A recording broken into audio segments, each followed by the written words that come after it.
A few weeks ago, I reviewed Trouble, a comic from Epic, and it really what a lot of people consider is one of the worst comics. Certainly a strange one, where Aunt May is revealed to be, probably the nicest way to say it is very horny. And they also kind of reveal that she's Peter Parker's true mom and having to give up the kid. But it was also kind of somewhere midway through that series, they did make it clear it wasn't in continuity. Probably because of the reaction. I don't know. At any rate, Trouble was part of actually three comics at the time that were going on as part of the You Decide. And it wasn't the worst. That honor belongs to Marville.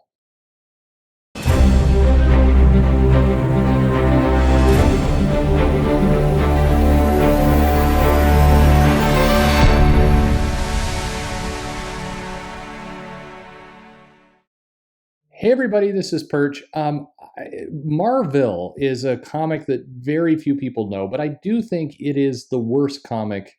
It's definitely likely in that worst comic of all time, not just because it's a bad comic, and it definitely is that, but it also it has several strange choices inside of it. So Marville is a playoff of Smallville, and in fact, the cover featured the like a Tom Welling like kid with M painted on the chest, and kind of that hung up with the scarecrow kind of look that they had the promotional posters for Smallville. Smallville, of course, is a fine little show. Why you would want to do a comic from Marvel parroting that is a whole other story. But at any rate, this series was written by Bill Jemas, and it had art by Mark Bright, which is really not fair to Mark Bright, who's a good artist, who's very fine, and then covers by Greg Horn that were also very very horny. Is probably the right way to put it. To try and explain this plot, and this isn't going to be a true review because I tried, and I just like the comic defies you by being how stupid it is. But basically, the main character is named Cal AOL Turner, and he's the son of Ted Turner and Jane Foster from the year Fonda. Fonda. God, this comic makes you stupider just by reading it. He is the son of Ted and Jane from the year 5002. And then the world is kind of blowing up, or they think it's going to blow up, but it doesn't. So they make a time machine out of video game systems, and they send him back in time, Superman style, to kind of rule the planet. The future winds up not getting destroyed, and he has no superpowers. So basically, he mucks about, and he's super rich, and he's famous for reasons that are a little unclear. He makes friends with a girl that he likes, but she doesn't like him. Classic tale. And then they decide to go back in time to make another time machine and go back in time to search for God and the meaning of life. And they're trying to basically, they wind up meeting Wolverine, who is back in 100,000 BC, and Wolverine is a kid, and the whole thing is kind of irreverent humor. There's the entire thing is a strange comic. What makes it even stranger is that at various times first of all, the covers feature a redheaded girl, sort of Mary Jane Watson like, and she's usually naked or close to naked on the covers, which has absolutely nothing to do with the stuff inside.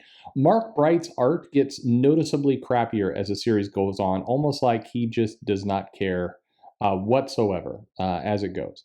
The comic has a lot of meta commentary with things like Wizard magazine and Marvel and DC. And basically, he tries to and then there's lots of kind of cheesecake art, but not in a good way. And it's got a lot of very strange bits. At some points you've got a typical comic, then other times you've got just splash pages and some other stuff. The comic, for very strange reasons, in issue number 3, actually just shows some very, very poor computer generated kind of art and they just print the script on top of the page. They don't actually put in the word bubbles. They just have the script there. And the story is nonsensical. And when I say that, I don't mean like Iron Man 2020, it's bad. I mean it's literally nonsensical. It just makes absolutely no sense. The art is printed poor. You could tell like during this time people didn't really understand computer artwork and what to do because the art is all blurry, and they clearly didn't upload it at a high enough format, and then it got they got that alias problem. It's got I mean it is absolutely peculiar of a comic. It's trying to be clever. It's not. It does go back to regular word balloons in issues 4, 5, and 6. It kind of somewhat resembles a real comic again. Several of the issues just involve the four main characters wandering around in the water in their underwear or just naked, which again, it sounds like, I mean, I know some people listening to this going, "Hey, that wouldn't be bad," but it's bad. And then issue 7, which again has a picture of our model on the front in a bikini. When you open it up inside, it's actually not a comic. It's $3.90 or $2.99, but inside is a bunch of instructions on how to get a job at Marvel. I don't know if anyone actually, there's a submission guide, and then how much you get. They print the Epic payment schedule and sales incentive plan, which is also just quite odd.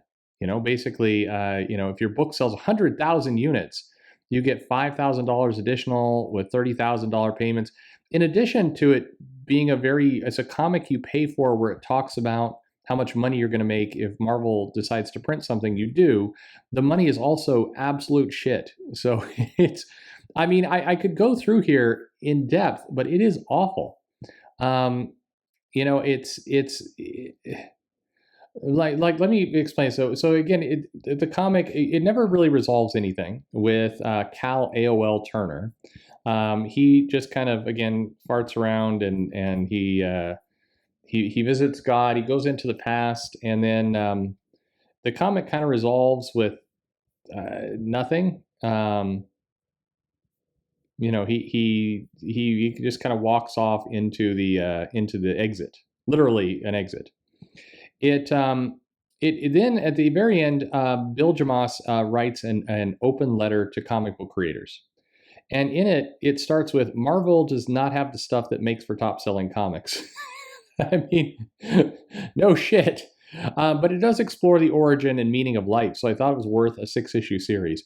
And because I'm president of Marvel, I could ignore the bean counters and publish Marvel without regard for minimum sales projections and margin requirements.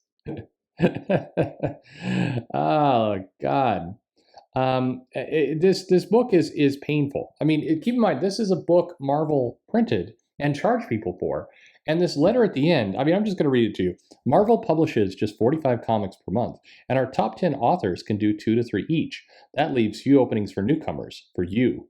And it's only our superhero books that make any real money for Marvel. So if you're trying to sell stories about undies on the inside kind of characters, you have to go elsewhere. But there isn't much going on for you elsewhere. You can try AOL Comics. They mean DC here, but they have their own crock of favorite writers for their regular books. And they tend to avoid publishing anything that actually says anything. I love how there's no, Marvel has and DC both have a long legacy of throwing shade at each other. But this is it's not shade. It's just, I mean, he goes on, you can try Image, but they have their own financial limitations, and they ask you to cover your own creative costs along with their printing costs. So this outlet is plugged into a life savings vacuum cleaner.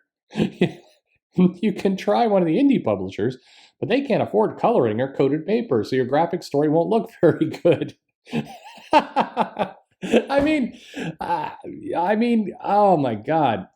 Anyway, it goes on with the, kind of a project greenlight, Epic Comics. Epic Comics will launch this summer, and we'll focus on the kind of stories. And it kind of goes on about how to write an Epic Comics book, and it did not. It was it was some call it a publicity stunt. I don't think it was it wasn't a publicity stunt. None of this went anywhere. Of the three books at the time, so there's basically three books printed. Peter David did a book called Captain Marvel. There was a book called Ultimate Adventures, and that was David and Jemas, and then Joe Quesada was involved in that. None of these things went anywhere. And then Jemas kind of decided that the loser of all this stuff would take a pie in the face for charity. I don't know who took a pie in the face, but something needed to go in the face of this.